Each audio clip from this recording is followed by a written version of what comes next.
Is Hannah Bruning, and I am the Early Learning Engagement Manager at Catholic Charities and the co-lead for the North Central Early Learning Coalition. I'm Irma Trejo.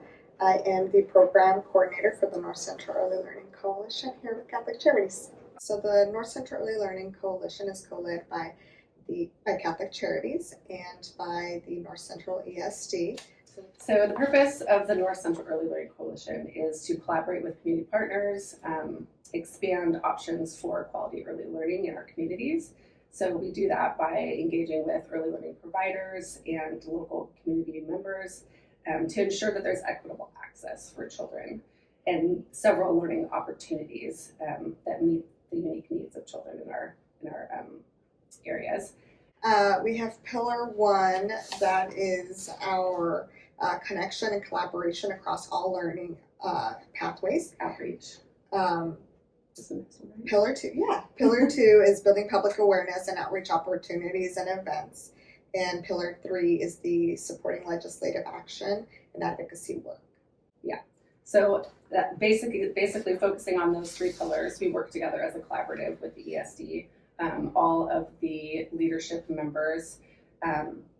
We coordinate from our various backgrounds and all of the experiences that we have.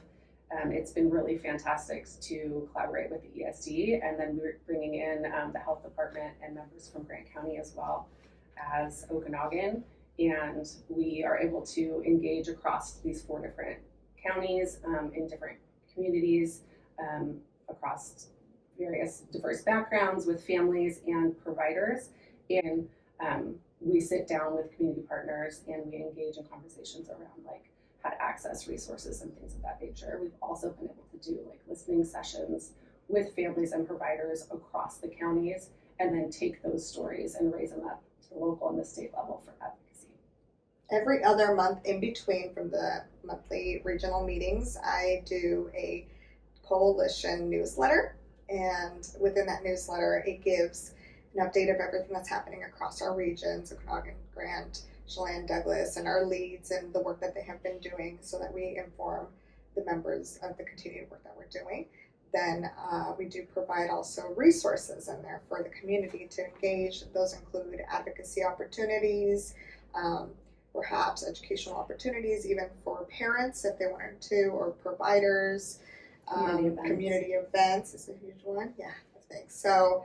Over the last year, we've had over 20 different community events that we've joined. Among those are, an example is Unidos Nueva Alianza, which is a agency that supports our BIPOC, Latin community, immigrants, refugees, agriculture, farm workers, and more. And so we've been able to join their outreach events, food pantry and basic needs pantries, and we go to support and provide those resources that we have to those families as well. So that is an example of how we go into the communities rather than having them come to us. I do want to talk about Room, which is it's a developmental resource for families and children that focuses on quality interactions.